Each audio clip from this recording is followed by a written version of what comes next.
go home and hope that the other thing that we're recording today doesn't break. If anyone wonders, we're pushing it not because we don't have fuel, we're pushing it because the engine blew up.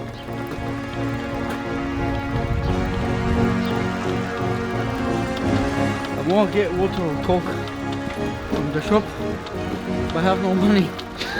I only took the phone with me.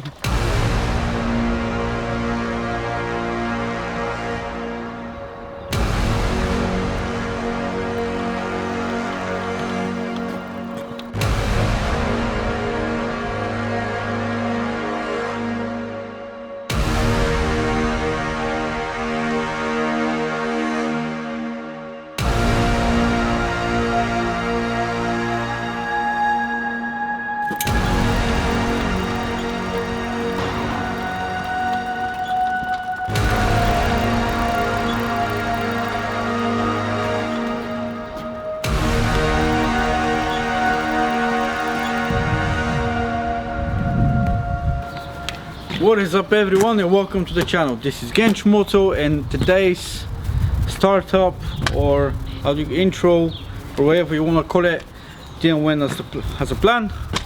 The bike's now broken. I'm freaking sad. It's gonna be a miserable episode for a Ford Fiesta.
I feel like I'm gonna fall asleep after pushing this bike all.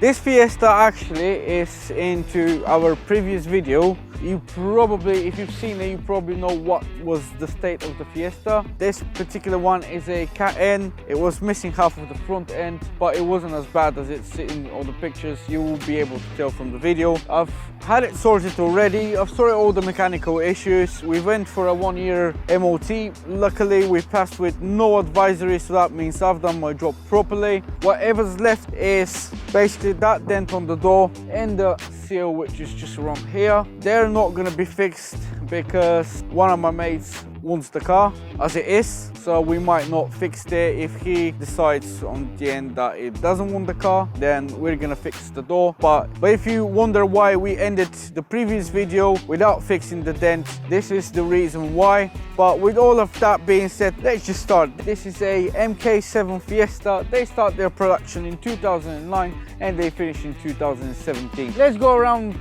the car and then we're gonna speak about the facelift model as well. So in the front, it looks a bit sporty, but bear in mind this bumper is from the Z-Tech S, so it has that addition, which is a quite nice sharper lip, and also the grille is a bit more aggressive. The normal one is a bit more, it does look like a soap holder, if you know what I mean, but it doesn't mean it's ugly. It's just more boring, I should say. This bumper is a bit more sportier. It gives a bit more character to the car. Then we've got nice sharp lights in the front, which are giving very cool character to the car. Since Ken Block took it out in Gymkhana, this car was a model that I really wanted to own. Just, I do like that hatchback, especially the 2-door one. I think it looks absolutely amazing. The 4-door one, it doesn't look bad either. It's perfect for a city car. The front end looks nice. On the side of the car, again, it still looks very nice, quite nice shape. The rear end, they all come up with a nice little spoiler just over here. Then the ZTEC S and the ST, they've got completely different spoilers. They're a bit more wider. They look absolutely brilliant. We're gonna put some pictures somewhere up here or here just so you can see how they look like. Tail lights, quite nice, big, again, very stylish in the front, in the rear, on the side as well. Very impressed with that model. It is cheap, so the plastics, the bumpers, everything's very cheesy, so even the smallest bump, the smallest skid that you might have, the whole bumper is gonna fall off apart, so bear that in mind. Everything is super thin, very easy to damage, as I've mentioned. With all that being said, I will explain a bit more for the facelift. So with the facelift model, wings are exactly the same. Bonnet is different because we have that cut here on the badge. With the facelift model, it's just straight and the badge is in the bumper. Obviously the bumper is a bit more different. It's a bit more edgy. The whole car is a bit more edgy and it does look better in a way, but if it's the ST, I would prefer the ST before the facelift basically. Then headlights, instead of here ending like super sharp, they're a bit more square-ish. On the back, there's not many major touch-ups with the facelift. It's mainly the front end, and with all of that, we're sort of wrapping up the facelift models. With common issues about them Fiestas, brake discs, they're terrible on brake discs. The brakes are actually working super well, but you do have to replace brake discs very often. The only reason I found out this is because we had few Fiestas, then my mates had few Fiestas. They all seem to suffer from brake discs, and when you look at their MOT history, they usually get advisories on brake discs every 3 to 4 years. Obviously depending on the mileage, and maybe it's because how people drive them. I don't believe so. It's just a reason that I cannot really explain. Then moving down to the back of the car, the bushes on the rear subframe, they're terrible. They cost a lot to replace. The actual bushes are cheap, but to replace them, it's a very expensive job in the garage. So always shake the car well, listen for any noises, shake the tires, see if it's going anywhere. If it doesn't, then this is a good thing. And as we're here on the bottom, the rear shock absorbers are terrible as well. They missed quite a lot and they need replacing. Luckily they're very cheap and they're very easy to replace, but they suffer from them rear shocks. I would say probably 8 out of 10 had shocks replaced in their life, if not all of them. This one had shocks replaced 3 times since 2012. So when you're looking at one, you always go underneath to see if you've got any misting on the rear shocks. Then up in the front, as I've already, well, I've not really already mentioned it, but as I've said, this video is completely going backwards, and I did mention it in the driving part. I'm gonna mention it now as well. Another common issue is the central bearing on the drive shaft. They're failing quite a lot. They need replacing. I would suggest you, if you replace them, just change them with the whole drive shaft. It makes your life much easier, and to be fair, it might end up being cheaper to replace. Them indicators, sometimes they're failing, so they need replacing as well. These vents here are also very common to fall off for some reason. They're just cheap quality. I would say maybe a hot glue gun or a double-sided sticky tape is gonna sort the issue out. It's just ugly and annoying not to have them in. There, you can probably order them brand new, or you can go to a scrap yard, and I'm pretty positive they're probably gonna give them away for free to you. But if the scrap man knows how desirable they are, he's gonna probably charge you a $5, but it's still going to look a lot more better than just missing them, especially on the driver's side. If you got it missing every time you open the door, you're just gonna see that ugly hole down there. So definitely something to sort out for long term with a hot glue gun. Apart from that, there's not many other things that can go wrong. And then if you end up buying the car and you go to the petrol station and you want to fill it up, when you open it, don't be afraid, don't be scared that it doesn't have a fuel cap. It does not have a fuel cap. You cannot open it with a screwdriver. This will only open if you stick the fuel pistol in. Otherwise, there is no other way that this will open. Unfortunately, you cannot use jerry cans unless they have a metal pipe. Anything that's not a metal pipe that's particularly designed for fuel, it's not gonna open your cap. So this is just a piece of advice. And going around the car, there's not many other issues. Like the suspension is not one of the best ones in terms of reliability. Ball joints are fairing quite easy, stabilizer arms are fairing quite easy, but they are cheap. Luckily enough, they're cheap. Like the lower suspension arm is gonna cost you brand new about 30 quid, which is dirt cheap to replace. And yeah, all in total, it's a quite nice hatchback. The 2-door and the 4-door one,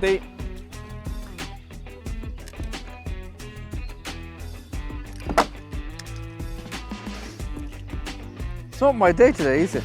Right, as I said, the 2-door and the 4-door one, they have sort of a quite nice spaced boot, and the rear seats are split in 60 by 40, which is quite nice, and it's perfect for shopping. Underneath, we do not have a spare tire, unfortunately. So they are usually coming up with tire spray, a strawberry jam, and a towing hook, and also a compressor. They are actually coming with a compressor. This, I think I've realized what it is for. I've just realized that. Yes, it is. Okay, so if you run out of fuel and you only got a jerry can, this is what it's for. We as people learn new stuff every day. This can probably use for your oil changes too, but yeah, just keep it in here anyway. Then we have some little bits and pieces which I don't know what they're about. We should have a car jack. Some of them, as you can see, they have tow bars. I've not really seen a Fiesta yet with a tow bar, but you can probably fit one in. Let's shut this and let's go at the front, talk a bit more about the engines, and then we're gonna jump inside the car and see how it feels. When you first start the petrol engines, you shouldn't hear any rattling, any tapping noises. They're usually pretty quiet and they don't shake at all. If they shake, that means that you probably have an engine mount that's on its way, and if they're popping from the exhaust, it's most likely you're gonna have to change either spark plugs or spark plug leads. They're inexpensive to be replaced, but that should be done with the service regardless. Anyway, cam belt needs to be done on around 100k or 8 years, but this is something that you can have a look in your service manual. I'll start this one up so I can sort of show you how the engine is meant to be working. Usually in the morning it's holding a bit more higher revs, but when it warms up it doesn't really shake a lot. It works very, very quiet. You probably cannot hear it now because the fan goes on. We were for a very long drive just a minute ago basically, so hence why the fan is on. But in general, it's a nice and quiet engine, very reliable. This is a 1.4 petrol, as I said already. It's not exactly nippy, but on the other hand, very, very reliable and very easy to work on. And this brings me to the next part of our video, which is going to be talking about the engines. Right, so with engines, we start with the smallest one, that is in 2008, which is the 1.4 60 brake horsepower. It comes in both 5 and 3 doors, and the 1.25, which is 82 horsepower. So we've got the 1.4 71 brake horsepower, which is in this car, and we've already mentioned it's quite reliable. Then is the 1.4 96 brake horsepower, which is a Duratec engine, again very reliable one. And then we have a 1.4 diesel, which I think it was around 67 horsepower.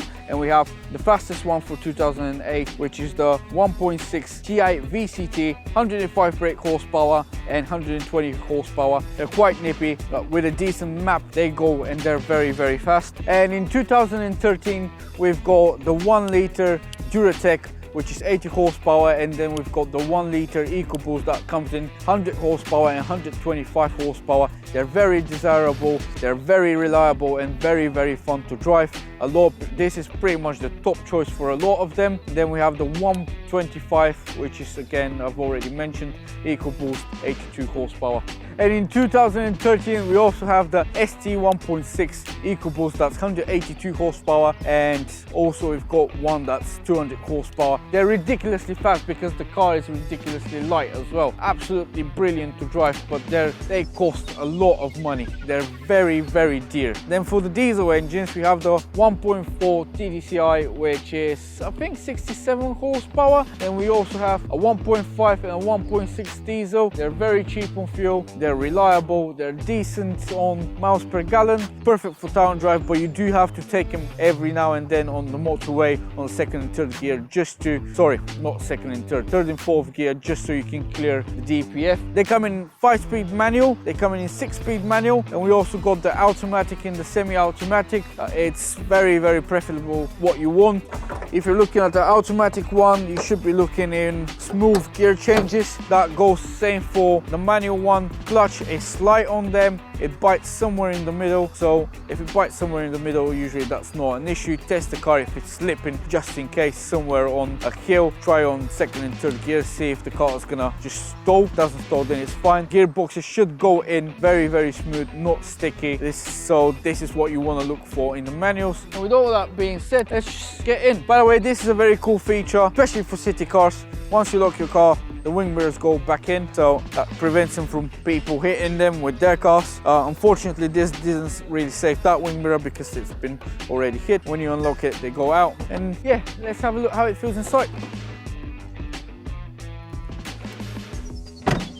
One thing that just come up on my head before I forget, when you're looking at examples of them, don't be worried if the gaps on the bumpers here and here and here and even on the underneath the headlights don't match up for some reason. I've not seen a single Fiesta with all the lines being perfect. They're coming from the manufacturer with gaps under the headlights. In the Ford forums there is threads where you can read about how to fix the gaps, but they're all over the place. I have to say, they're all over the place. I've seen so many Fiestas and these gaps here in between the headlights, on the bottom here, they're all over the place. So that doesn't necessarily mean that the car's been in an accident, but just for your safety, do a basic HPI check. This will tell you if the car is category or not. And yeah, I'm gonna go back inside now. There we go. It's inside the little Fiesta. It's quite nice and comfy. The seats are fabric, but they are comfy. As I said already, it is very basic and in the same time it's very stylish. I don't really know how to explain it, but the central column is very stylish and in the same time it's very simple to operate. It's just super clear. CD, radio, AUX sound, menu, blah blah blah, volume, lock and unlock, and then you've got your hazard lights. Super simple and super basic. Then here's your cooling heating control unit. You got your AC button here, some of them are digital, and here's the rest. Super simple. You don't need to worry about looking for different buttons. Everything's just here, one hand away. And obviously you've got, as any other car, the rest of the instruments just here next to the steering wheel. They do have a multifunctional steering wheel, which is basically only for the radio, nothing major. We've got the AUX lead and the USB lead here in the power outlet. We do not have a ashtray, so that means you don't smoke in the car. Two little cup holders here, one sort of bigger where you can hold your phone and your keys. Gear stick nice in place. We've got the buttons for the wing mirrors. The speedos looks very cool and very futuristic, but probably if you go back in 2008, nowadays it's just normal because we sort of got used to it. But imagine in 2008 that looked absolutely brilliant, probably like a spaceship. Now you have the buttons here for our windows. Unfortunately only come up with the front electric windows. I've not seen one yet. I'm not quite sure if they do rear electric windows as well, but pretty positive they don't. The seats are completely manual. They go up and down from a lever, but unfortunately you need to spin them in order to move your backrest forwards and backwards. It's just this little one here, so you do have to rotate it, which is a bit annoying. The whole dashboard lights up in red. I think it's quite cool. It's not exactly bright, and we've got a little strip here just underneath. It does look okay, but I do personally think that's a bit unfinished because it's only here. So in the night you've got that one strip and then you don't have any other strip. You've got a little USB port which is just over here. It comes with OBD but only with my car.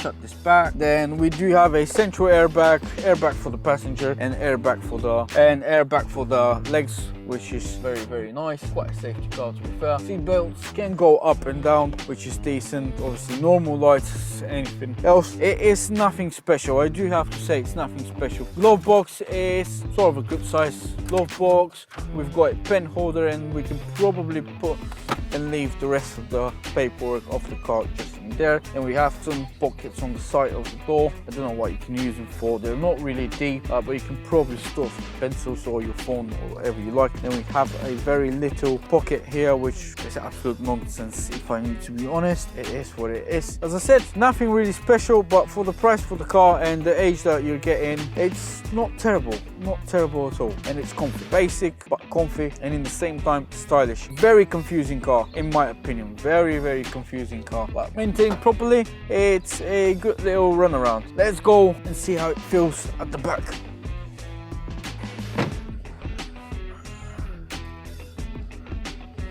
Okay, the back is super basic and it's not comfortable. You can probably use that one cup holder here for your drinks. Then you've got your seat pockets here, which already, as you can see, they've gone a bit saggy because people are holding stuff inside. We've got basic roll down and roll up windows. They're not electric, which is a shame, but we do have speakers on the door cards, which then is quite nice. To be fair, the quality of the music, it is all right for economic class car. And them headrests, you have to have them up, otherwise it's not really comfortable. For the seat in general, the rear seat isn't exactly comfortable. You don't really have much of a leg room. You do have a lot of headroom, I would say, for somebody that's my size. There is a bit of headroom, but then leg room is terrible. And it's gonna be quite uncomfortable if you have 3 people, especially because we move that seat belt.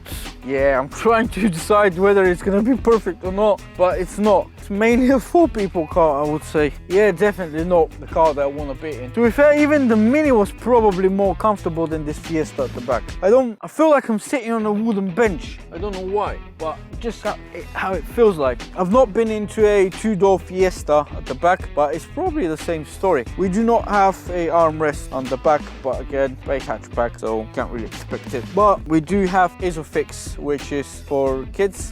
That's quite nice. With all that being said, let's go for a ride because I start to get very claustrophobic at the back of this car. Today everything is going exactly not by plan. So we're already inside of the car and we're driving, and you'll probably see this somewhere around the end of the video, but we actually haven't started it yet because we're looking for a car park. And we thought we're gonna save some time looking for a place where we can shoot by doing the driving part now. As I said, nothing goes by plan today, so we don't even know what is gonna happen with this video at all. But as we're here already driving, going down to country lanes, I have to say, first impressions for the car, it's quite comfortable. Maybe not exactly comfortable for a long trip. The seat supports here are sort of big and they do hold you in place, but again, for a long trip you're always gonna want to sort of move your back left to right, because at some point it's just gonna get stiff. Cornering with the original suspension, you don't really have much body roll. Wind noise in the car, not exactly terrible, I would say. I am gonna mention in the video about the central bearings on the drive shafts. If that is noisy, then you can mistake it for a wind noise. If you don't really know a lot about cars, you can easily think that this is a wind noise, and on the end you're gonna find out that this is actually a bearing. The dashboard's quite nice, easy to operate. There is some bits and pieces, like for example, if you press the button, you're gonna have the fluid for the front wipers, and if you push it towards you, then you're gonna have the rear one. With most cars it's exactly the opposite, but it is what it is. Speedo, it's nice and easy, readable. Gears are going in quite nice, clutch is light. The 1.4, I have to say, it's not exactly nippy, but it's perfect for town drive. It's not bad on fuel, but that goes for all of the Ford engines, to be fair. It's a nice and soft ride. I think there is plenty of room inside the car for any person, really. It's a perfect city car. It's got a massive front screen. Them little windows here, they're absolutely useless. I think they're more for like the style of the car. Wing mirrors are quite nice and big. They're heated for most trims, which is quite nice during summertime. I do like the vents. The actual car climate control works absolutely brilliant. All of them are coming with heated front screen as well, which is also nice. Very quiet if you're around the town. One thing that I do have to mention is the headlights of this car are absolutely brilliant at night time. Low beam and high beams, they're so bright, and in the same time they don't affect the person that's in front of you or the person that's going in the opposite direction, which is quite cool. Some of them are coming with xenon lights. They must be probably even better. I've not had the chance to try one in night time. Steering wheel is very good and responsive. It goes really well in all the gears. The gear shifter is not sticky at all. I have to say, it's not exactly fast, it's not even nippy. It has that normal torque and a normal acceleration, which is perfect for town drive. And we brake. Brakes are absolutely brilliant. The 1.4 diesel is also awesome to drive. It's got a bit of torque. It's actually a lot more economical than the 1.4 petrol. I think the road tax on the 1.4 diesel is also cheaper.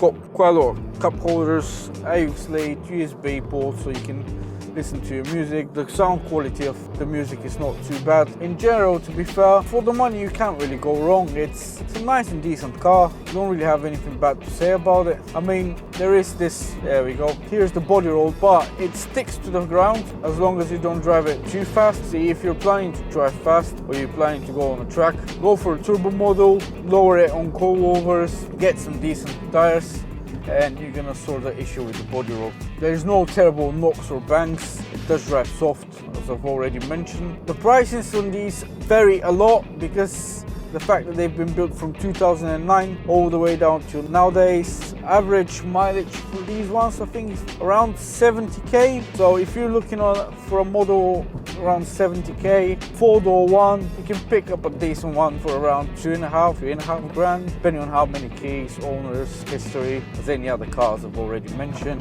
The 2-door ones are holding a little bit more value than the 4-door ones, but bear in mind the 4-door ones are cheaper to insure, and if you're on a budget, then go for the 4-door. One on a higher mileage, like 100k, then you're going down to about 2 grand, I would say. For 2 grand, you can easily find a decent example on around 100k, maybe with a few scuffs on the bodywork. Because at the end of the day, this is really more like a city car. It's not really built to go on the motorway. Obviously, you can use it for travel. Don't get me wrong. It's not like you cannot use it, but it's a small car and it's made and designed mainly for the economical class in the city. Something over 140k on clock I would avoid, mainly because you can probably find them for about 1,500, 600, 700, 800. But why not just spend that extra 400-500 quid and get something on low mileage? I do have to apologize for today's video and the fact that the car's been dirty because of the incident that happened earlier on with the motorbike. We didn't have enough time to give a good clean to the car, so you can see a lot of them details basically being dirty. We have like foot marks from Marek as usually on the passenger seat, and we have foot marks from my side of the seat. We do have polish paste all over the car because I was meant to go and take it for a wash. I didn't have time because I really wanted to go for a ride on my bike, then I killed it, so I didn't have enough time. Sorry about that. This is my 5-minute break, stop recording. This is for today's video. I can't really say we had some fun because inside of me I'm super depressed because I will need a new engine for my bike, but let's leave that aside. If you did enjoy what we did today, please hit that like button, put a comment below, subscribe, because that's how you help us grow and that's how you're gonna help me fix my bike. That's it, bye.